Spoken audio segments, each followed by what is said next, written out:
Bon, c'est un sujet un petit peu délicat. On a toutes eu des petites odeurs intimes. Et là, j'ai trouvé une solution. Ce sont les gummies. Ça va réguler votre flore vaginale.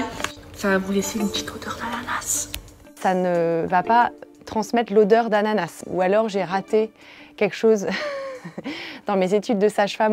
Sur les réseaux sociaux, de nombreux contenus font la promotion de compléments alimentaires pour améliorer la santé intime et en particulier sentir bon du vagin. On a demandé à une sage-femme son avis sur ces produits. A priori, elle parle de vitamines et de probiotiques. Même s'il y avait une bonne qualité d'absorption de ces probiotiques, ça ne va pas transmettre l'odeur d'ananas. Le message sous-jacent qui est problématique, c'est qu'il faudrait qu'il y ait une odeur particulière de type ananas ou autre pour le vagin et qu'il n'y ait pas de perte. Le vagin, c'est pas un canal inodore, c'est normal qu'il y ait une petite odeur. C'est pas une odeur forte, on est des êtres humains, on n'est pas en plastique et donc c'est normal que la culotte à la fin de la journée, elle ne soit pas aussi propre qu'au début de la journée.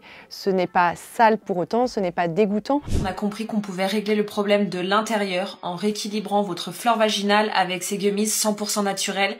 Pour bien comprendre, la flore vaginale, ce sont des bactéries diverses qui vont réaliser comme un bouclier contre les bactéries qui peuvent donner des maladies. Il peut y avoir des moments où, par exemple, si on prend un antibiotique, ça va potentiellement tuer ces bactéries protectrices. Et donc, on va avoir un déséquilibre de la flore et on peut nous proposer effectivement un complément alimentaire avec des lactobacilles. Donc là, c'est ça qu'il faudrait étudier dans ces gummies. Est-ce que ce sont des lactobacilles comme on peut avoir dans les probiotiques qui sont vendus par des professionnels de santé? C'est pas à prendre pour tout le monde à tout moment parce que la plupart du temps notre flore bactérienne vaginale elle va très bien, donc il faut surtout la laisser tranquille en fait. Voilà, je pense que ça c'est le grand message. On ne décape pas, on ne parfume pas, on utilise des protections intimes les plus naturelles possibles et par contre effectivement il faut recommander des sous-vêtements et des vêtements qui laissent aérer les parties intimes, donc plutôt du coton et puis boire suffisamment. Vous avez déjà remarqué probablement que quand on ne boit pas suffisamment on a les urines plus concentrées, notre pipi est plus jaune foncé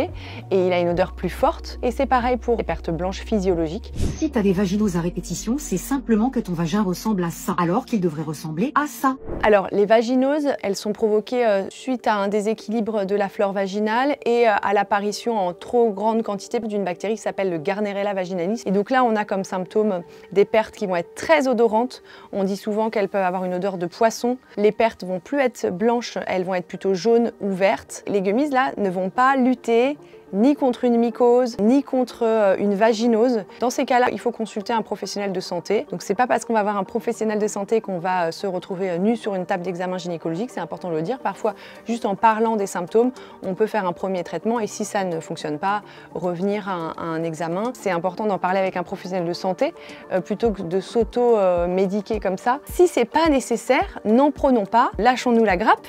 Notre vagin, il est très bien comme il est, il n'a pas besoin de sentir l'ananas, la rose ou quoi que ce soit. Voilà, c'est ça qui est vraiment important.